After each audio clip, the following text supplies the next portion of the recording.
Welcome to another podcast for the Center for Progressive Urban Politics. I am joined with my co-founder of CFPUP, Steve Lamb. Steve, how you doing?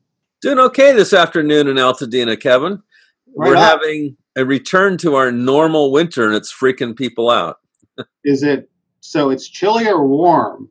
It's chilly for a change. We're in a sweater there in Altadena. No, it's February, and it's cold at night down into the 30s, and it's cold during the day up to 55, which I know in your world is spring, but here that's right. That's like balmy. Yeah. Here we think of that as Arctic. Yep. Well, I'm in our DC office today. Okay. And, Steve, we were talking about this earlier. When I was in LA a few weeks ago, we were having dinner, and Shirley Hussar was like rattling us with, it's the infectious diseases. We have hepatitis A, we have typhus and this. And I kind of looked at her a bit askance, but there is a typhus outbreak going on in Los Angeles. There is. And, no one really in official Los Angeles gave a damn about it until a worker in Los Angeles City Hall, a middle-class person, came down with typhus. And now they're all freaked out. There are 168 recorded cases. I would guess if we have 168 recorded cases, we probably have at least 600-700 cases total, because homeless people don't have the same kind of access to doctors that the rest of us have. Someone die of typhus, which could happen. Well, no one's going to do an autopsy on them, so we won't know. Yeah, there's just going to be some street person who died of exposure if they die of typhus. Yeah. Well, I'm thinking right now, Steve, I'm going to share my screen, and I'm going to go right into that Channel 4 show on the typhus outbreak, and then we can chat about it from there. Okay, good deal. All right, I'll share our screen. Safari, share. And here we go. Concerned about going back to work and getting this again because I thought I was going to die. Can you imagine what she had was typhus, a disease born from rats and fleas. They are running rampant in ever-growing piles of garbage. The NBC4i team has been tracking the epidemic in Los Angeles. The numbers are staggering. One of the cases inside City Hall. Here's investigative reporter Joel Grover. A veteran city official has now contracted typhus, a disease the public health department has been saying was mainly hitting the homeless population. But now workers in downtown LA and beyond who cares if it's hitting the homeless population? They're calling on the city to control the conditions that are fueling this epidemic. Mounds of garbage pile up on a downtown LA street. Garbage that draws rats, which harbor fleas. Fleas spread the typhus bacteria when they bite humans. And now their latest victim is Deputy LA City Attorney Liz Greenwood. It felt like somebody was driving railroad stakes through my eyes and out the back of my neck. 3 months ago, Greenwood, a veteran prosecutor, began experiencing horrible headaches and high fevers. Her doctor tested her blood and found she was infected with typhus. Who gets typhus? It's a medieval disease that's caused by trash. Piles of trash like those on Ceres Avenue, which we questioned the mayor about 4 months ago. This is a breeding ground for typhus. That is unacceptable to me, and as mayor, I'm going to make sure that is changed. After our story aired in October, the city did haul away the trash on Ceres Avenue and launched more frequent cleanings of streets in Skid Row, the area now known as the Typhus Zone. But 4 months later, the garbage is once again piling up on Ceres and all over L.A. This is the city of Los Angeles? Estela Lopez represents businesses in part of downtown L.A. and is worried that the typhus epidemic is only getting worse. You can't solve this until you hit the cause of it. And the cause of it is that you still have these mountains of trash. And the latest numbers from the state health department show a record number of typhus cases in LA County in 2018, at least 124 people, and more than 80% of those cases occurred outside downtown LA. Do you think the city is doing enough to stop the outbreak? No. Deputy City Attorney Liz Greenwood thinks the city should fumigate all city buildings in the downtown area for fleas, including City Hall East, where she works, and City Hall. The city has already fumigated parts of nearby LAPD headquarters that have been plagued with fleas, and it shut down and fumigated LAPD Central Division, where several cops were bitten by fleas, according to this veteran officer. Are cops afraid of getting typhus? Of course, yes. It's not just homeless folks. But the city told Greenwood it doesn't have the resources to fumigate City Hall East, where she says hundreds of city employees who work there and thousands of citizens who visit are at risk of getting typhus. I am concerned about going back to work and getting this again because I thought I was going to die. We asked Mayor Garcetti's office why they haven't requested that City Hall buildings be fumigated for the fleas that can carry typhus. The mayor's office didn't answer our specific question, but simply sent us a statement saying, since last fall, there's been a comprehensive effort to improve cleanliness and protect public health in the Civic Center. Oh, God. NBC4 is committed to shedding light on LA's homeless epidemic with our Streets of Shame series. If you see an issue that needs to be addressed, please email your story to tips@nbcla.com. And I will go ahead and end that. I'm going to exit our full screen. Well, yesterday, Kevin, Herb Wesson, who's the president of the LA City Council, got a motion on the floor to fumigate City Hall and City Hall East and a bunch of other buildings, but it's not going to do them any good because they're completely ringed and surrounded by piles of garbage all through downtown and by people who, quite frankly, they're citizens, and the courts have ruled very clearly they have a right to enter public buildings, homeless people, and they carry the fleas on them. Yeah, and it's interesting, Steve, is, this to me is shocking in that I used to live, when I lived in Los Angeles, between the years 2006 and probably 2012, I lived on 6th and Main in downtown, I bordered Los Angeles Street, which was the beginning of Skid Row, which would have been almost not ground zero, but certainly I would probably be seriously impacted by this outbreak. We've got hepatitis A, we've got typhus. God only knows what else we've got because they're really not telling us the truth about the situation. Clearly, if you're a Los Angeles County resident, you drive around, you look around, the homeless population has probably doubled in the last 5 years. The official count is staying very, very close to 50, 60,000. Most people believe the official count is at least half of the real homeless issue. That's probably close to accurate. The only way they're going to find out, what they need to do is create some kind of a heat map. Have an aircraft with side-looking infrared go out at night, and there's the Geospatial Agency. They can do this kind of work. And it'll probably we'll have to talk more about the times that you went in front of the county and asked them to declare a state of emergency. So, because there's tools available at the federal level that they don't seem to want to access at any level, whether it's the first responder, whether it's in the municipality, in the county, they don't seem to want to do that. Any thoughts? Why are they so? Because this is nothing new. There were reports of typhus last year. There were reports of hepatitis A last year. Yeah. And this is a direct result of bad sanitation. Well, Kev, as you know, you and I were with Progressives for Immigration Reform, and we were going to lunch after a meeting about a year and a half ago. And our driver took a wrong turn, and we kind of ended up down on Los Angeles Street, and it was totally shocking. So the Tuesday after that, I went to the Board of Supervisors because we had a conversation. You said, yes, the Army absolutely has MASH unit type portable showers, quartermaster latrines, mobile showers, and mobile laundry, mobile latrines. Yep. And so I looked up on the internet, found out where all that stuff was, went down to the Board of Supervisors, asked them to please declare a state of emergency so they could get it.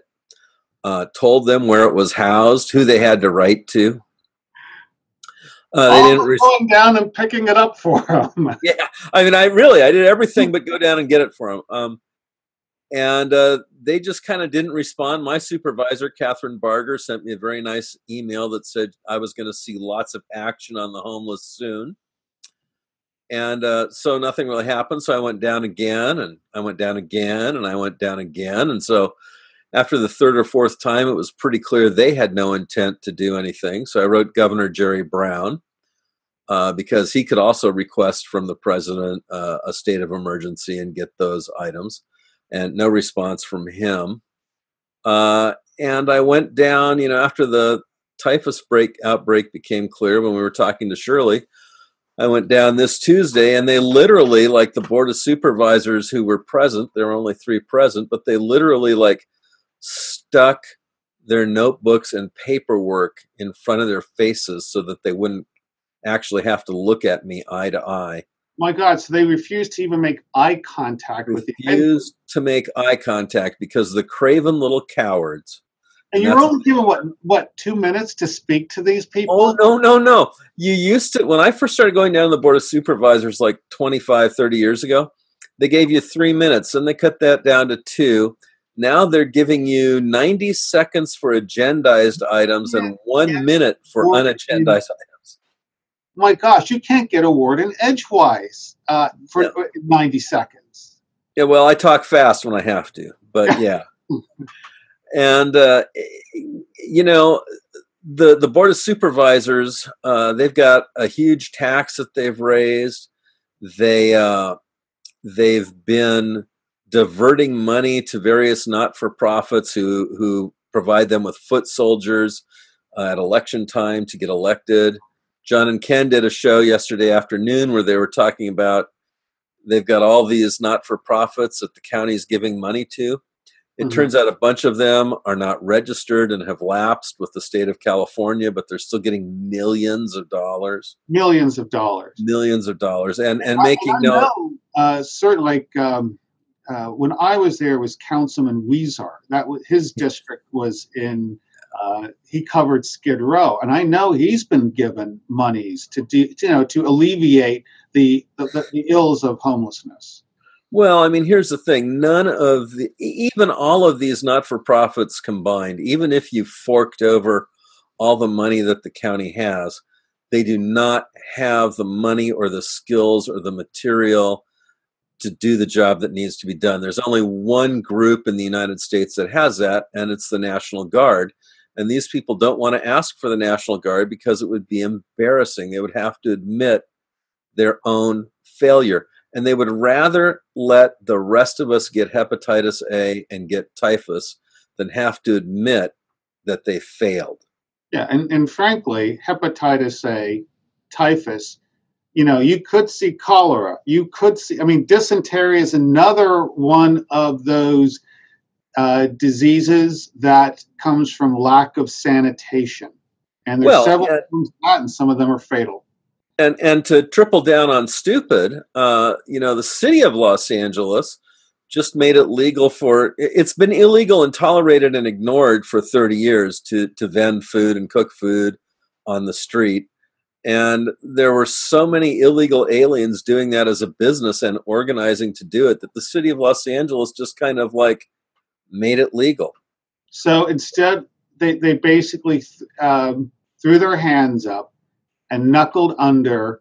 But, just in terms of fairness, if you had a restaurant and it was a brick and mortar restaurant, you would be subject to inspections, taxation, all kinds of regulations. But come here illegally, and you don't need to have any kind of license regulation to run your open air, whatever you want to make. Well, I've had people I've seen people who've stolen shopping carts from markets, and they're carrying foil wrapped egg breakfast burritos, and they're selling them out of the shopping cart. No sanitary standards, no heating standards, none of that. Just baking the salmonella there in the foil. And Because the last time I was there, someone said, "Wow, oh my God, the food is so cheap and it's good." And I'm like, "You would." I've only eaten one of those things once. I was working with a not-for-profit. Actually, this was 28 years ago. This not-for-profit wanted me to design a portable band shell for musicians who were playing down at MacArthur Park. And they kind of insisted that I try some of the street food. And I had one of these, breakfast burritos with egg and casket in it and cactus in it. I got so sick, Kevin. Oh, I was just so sick. It was an awful experience. Your pal Sal Manal. Yeah, Sal was really good. Yeah. So that's got to be, I can't be the only person who's gotten sick from that. And it impacts the business too, because, at MacArthur's Park, there's a very old established kosher Jewish deli called Langer's. They have the best pastrami in Los Angeles. But they're completely surrounded by illegal street vendors. And people just don't want to go to Langer's because the environment around Langer's now is disgusting. I mean, it's filthy. It's got smoke from people's outdoor barbecues. It's just dirty. I mean, you can't believe it. There are hundreds of people near MacArthur Park vending on the street. Hundreds of them on Alvarado. That's insane. I remember once I was there. It wasn't in MacArthur Park. It was another part of the downtown. There was a vendor out there. I think, it was over by Silver Lake. And a pigeon dropped a turd and it missed the burner, but it's like, I'm thinking, oh my God, another 10 inches. And you got to wonder how many times that happens. And yet it's legal. But Steve, another thing, what was it, just 3 weeks ago? They made it legal to defecate on the streets of Los Angeles? Statewide, actually, the state of California, it's now legal to defecate and urinate on the street.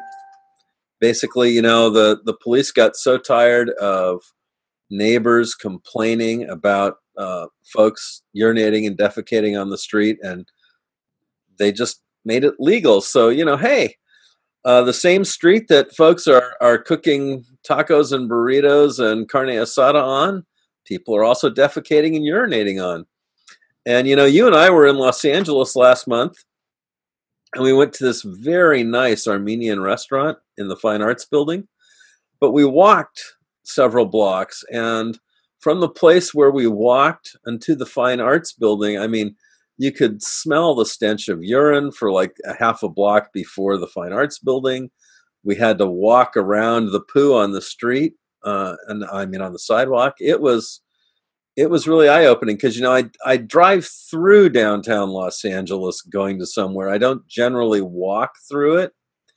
And when you walk through it, it's just something that if you grew up in Los Angeles, if you grew up in America, if you grew up somewhere in the first world, you can't believe what's happening.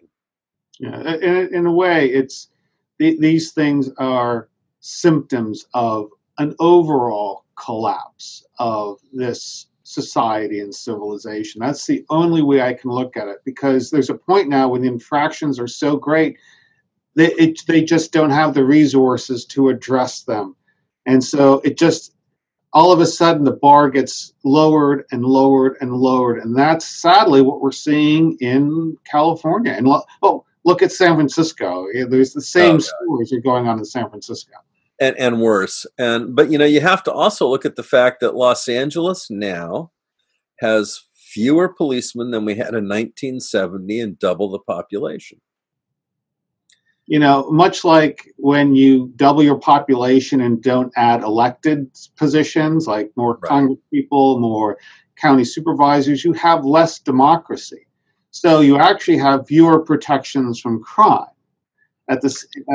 So it's a tragic consequence, and God knows we've talked about this a lot over the years of overpopulation. Too many people, too few resources. We have to talk about why people are becoming homeless. Everyone wants to talk about the homeless and what to do about the homeless, but an enigma. Yeah. But no one's willing to talk about why, for example, why is it that Los Angeles street is the fastest growing Black American zip code in America? And no one wants to talk about that because we have to face a fact that no one wants to face, and that is that an open border is a direct assault against America's poorest citizens who happen, because of structural racism that's still going on, to be Black. And so really we have to admit that an open border is a direct assault against our Black population. And, you know, I live in Altadena. Altadena was once a predominantly Black town. It's not anymore. The rent is going up so fast that Black people who don't own their homes are being dispersed everywhere. Mm. I've been trying to help friends of mine, find places to live locally, and it's becoming more dire and more impossible. Rent's really gone up. Single bedroom apartment in Altadena that rented 10 years ago for $600. Mm-hmm. Last year was $1,800. This year it's $2,200. You got a single bedroom apartment in Altadena. That used to be the more inexpensive place to go, because I did live up in the San Gabriel Valley for a while. Right. And you could find reasonable rents in that area. Not anymore. Well, that's considered reasonable for the area. The rest of Los Angeles, you got to be pulling down to come out with a net paycheck that will allow you to pay that kind of a rent, groceries, auto loan, gas, utilities. I don't know how people do it anymore. Well, they don't. So they end up moving to Fontana, or if they can't do that, if they can't find a place they can rent in Fontana, a lot of them end up moving on the street. And the other thing that's happened is, we encourage non-citizens to come buy property in the United States to get a green card. And not just here in the United States. I was talking with someone in Vancouver, British Columbia, mm-hmm. and they've got all these new condo high-rises there. And he said at night, there are no lights on. Yeah. Because it's all absent owners. Well, and the bizarre thing is a lot of these high condos that you see in Los Angeles that are being built, that are displacing low-rise units, those are actually 25 to 30% empty also, strangely enough. But so what's happening, though, is that when the new owners come in, whether they're Chinese or Persian or whatever, they get rid of all the people who've got Section 8 vouchers. Okay. So ratcheting up those rents, Yeah, so they come in, and here's this apartment that they're getting paid like $1,500 a month from the federal government for. They kick the person out. They say, we're not accepting the Section 8 voucher anymore. And that person's got nowhere to go. I mean, they've got a Section 8 voucher already because they're poor. They've got a low-wage job. And so now, where do they go? No one is taking Section 8 vouchers. I have a friend, is Charlena, who's got a Section 8 voucher. And it was a miracle that we were able to get her into a house in Long Beach just so she wouldn't lose the voucher. And she travels by rail now 2 hours a day to her very small job that she has up in Pasadena. Wow. And and she's a really hardworking, good, honest gal who just doesn't have any of the credentialing she needs to get a better paying job. And that brings me to another thing, Steve. With so much offshoring of jobs, we used to always be able to get a job like in a call center. You know me. I've had these economic ups and downs. Right. I mean, you'd see me working in bakeries at times. But there used to be jobs available that you could get by on. I don't think you can get by on many jobs. No. Not only can you not get by on them, but they're not here. I called a florist the other day to deliver some flowers to a friend of mine for Valentine's Day who lives far away. And I decided I didn't want to, deal with FTD. I wanted to call the local florist in the town where my friend lives. And my call got rerouted to some call center in India. Wow. Exactly. Yeah. Jobs simply aren't here anymore. Not here. Which that's a whole nother can of worms you and I have been working on. Well, and it used to be like 30 years ago, we had a homeless problem, and it was much more moderate than it is now.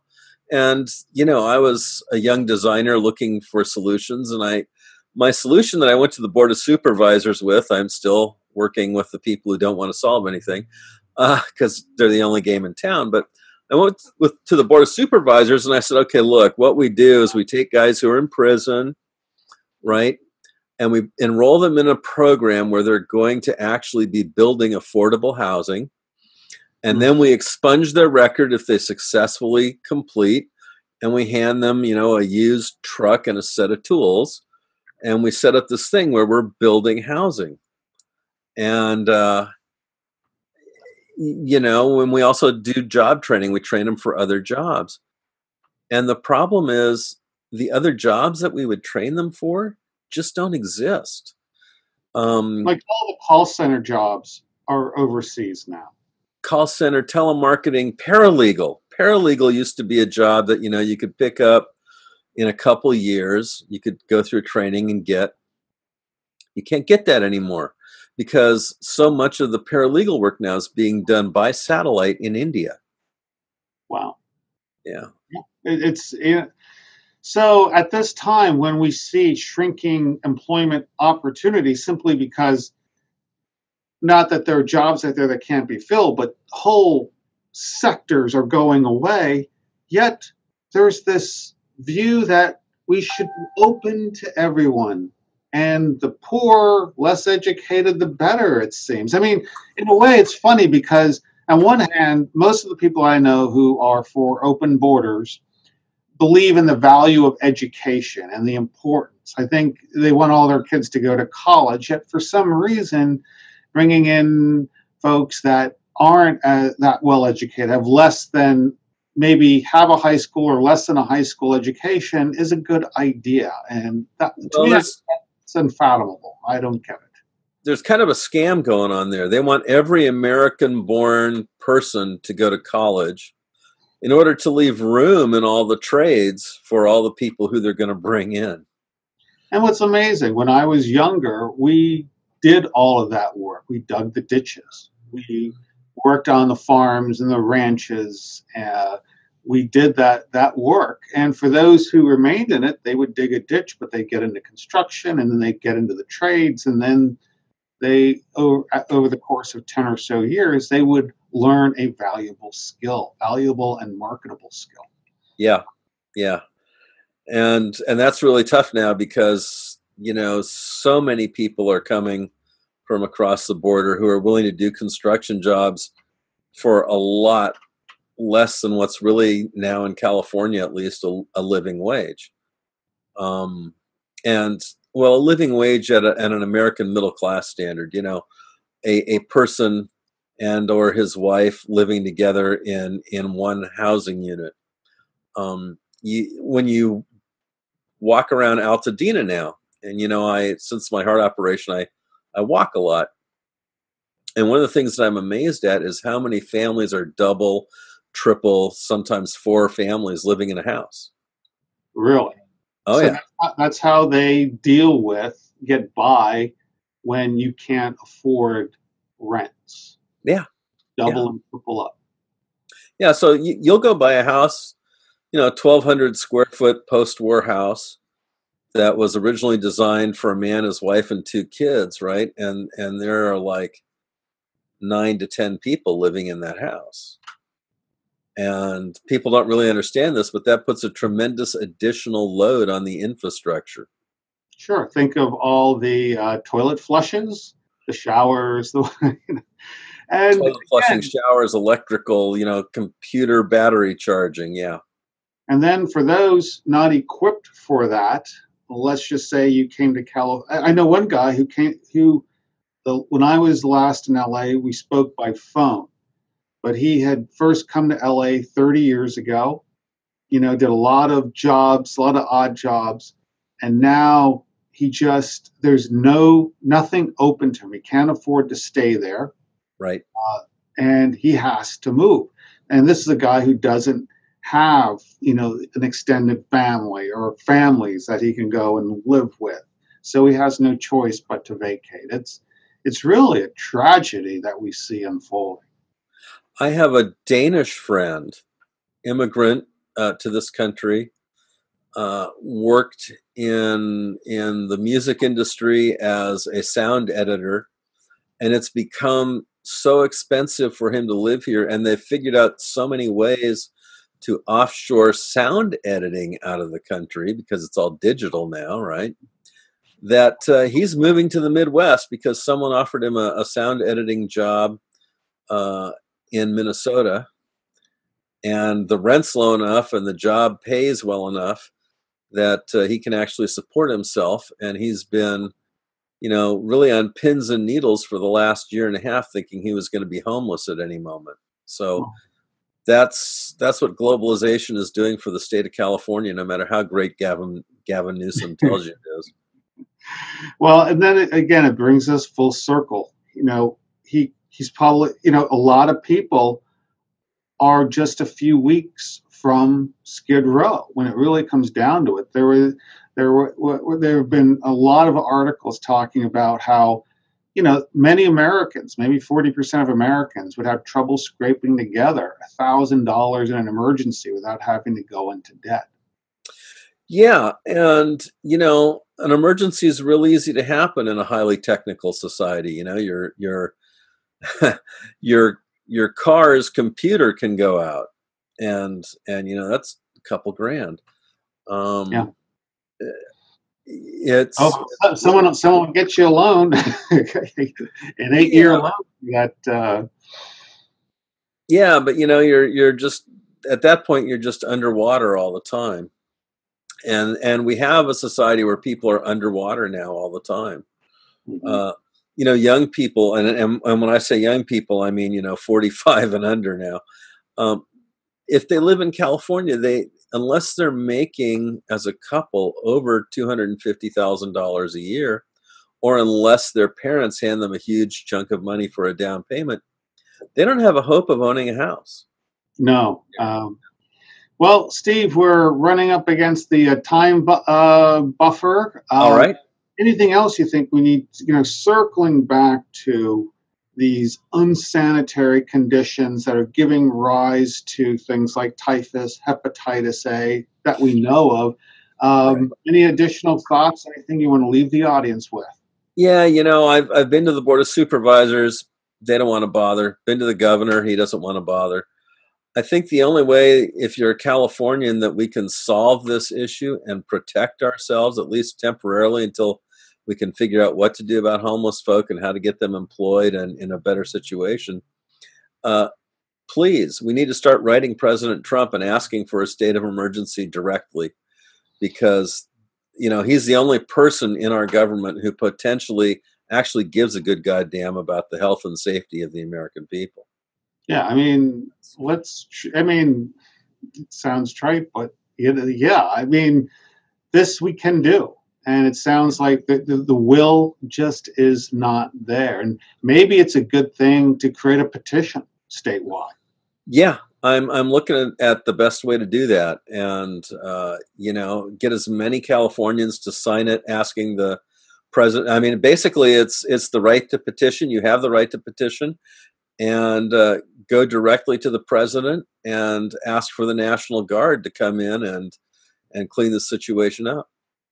Fantastic. Well, I hope we can do that. And, hopefully people watching this video, they might have ideas. Be sure to comment. And while I'm talking about commenting, be sure to give us a thumbs up if you like this. Subscribe to our YouTube channel. And of course, donate. Please donate to the Center for Progressive Urban Politics. Yep, because we are doing some great work out there. Well, Steve, thanks for joining me again from one coast to the other. It's good to see you, Kevin. Always a pleasure, Steve. Take care. You too. Bye.